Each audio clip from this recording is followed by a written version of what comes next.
grande apóstolo Paulo disse: mulher, cala a boca. Não exatamente desta maneira Paulo não disse isso. Paulo era um homem educado. Paulo era um homem que tinha respeito pelas mulheres, mas que ele mandou as mulheres ficarem caladas, ele mandou sim. Mas precisamos entender. Em 1 Coríntios, no capítulo 14, o verso 34, Paulo disse: as mulheres estejam caladas nas igrejas, porque lhes não é permitido falar, mas estejam submissas, como também ordena a lei.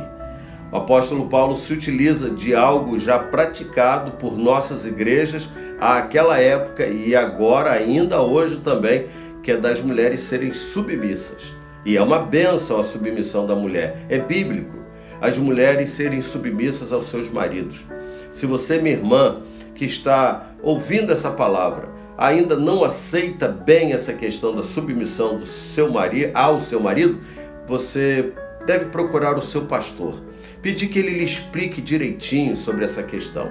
E você, meu irmão, que tem, assim, oprime a sua mulher e usa esse texto bíblico, usa a Bíblia dizendo que a mulher tem que ser submissa, que está correto essa orientação, mas usando de opressão não pode. O marido não pode oprimir a esposa que é submissa. A mulher que é submissa não deve entender que é submissa para ser oprimida pelo seu marido. É em amor. O apóstolo Paulo, escrevendo aos Efésios, ele diz que da mesma maneira como a igreja é submissa a Cristo, assim também as mulheres sejam submissas aos seus maridos. Jesus ama a igreja, cuida bem da igreja. A igreja tem prazer em ser submissa ao Senhor, assim é também. Então a submissão da mulher ao seu marido, quando é um bom marido, marido crente, um marido que trata bem, que submissão maravilhosa, que casamento abençoado é esse, de um homem que ama a mulher como Jesus ama a igreja, de uma mulher que é submissa ao seu marido, como a igreja é submissa a Cristo também, que bênção.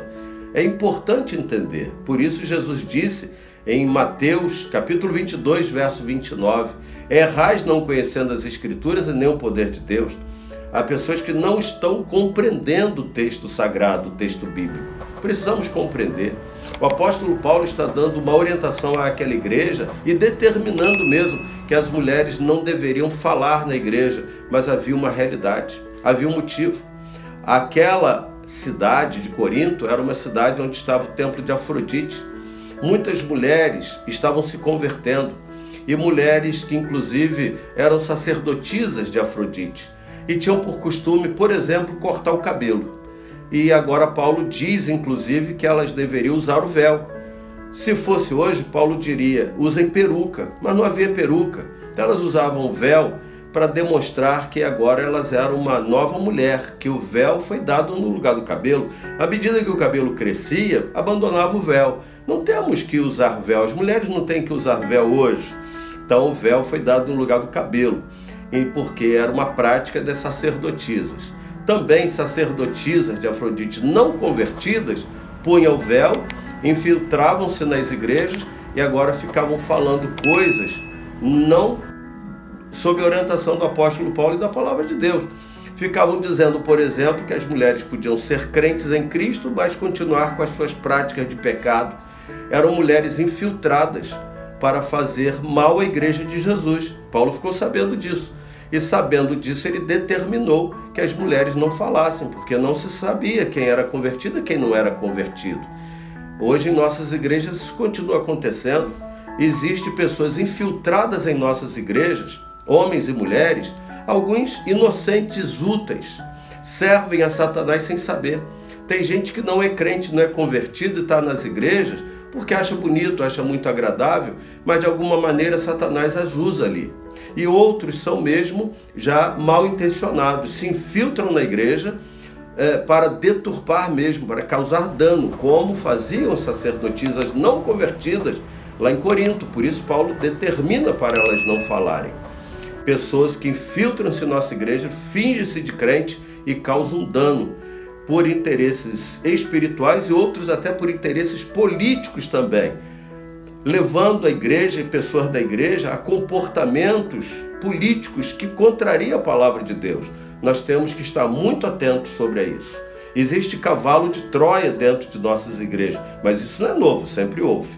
Agora, nós não podemos, baseado nessa orientação que Paulo dá especificamente à igreja de Corinto, trazer essa orientação para nós, das mulheres não falarem na igreja. Muito pelo contrário, as mulheres são bênção nas nossas igrejas. Em Corinto, as mulheres são bênção. Hoje, naquela época, não, por causa daquela realidade. Agora, não podemos tomar essa palavra também e dizer que Deus não quer usar as mulheres.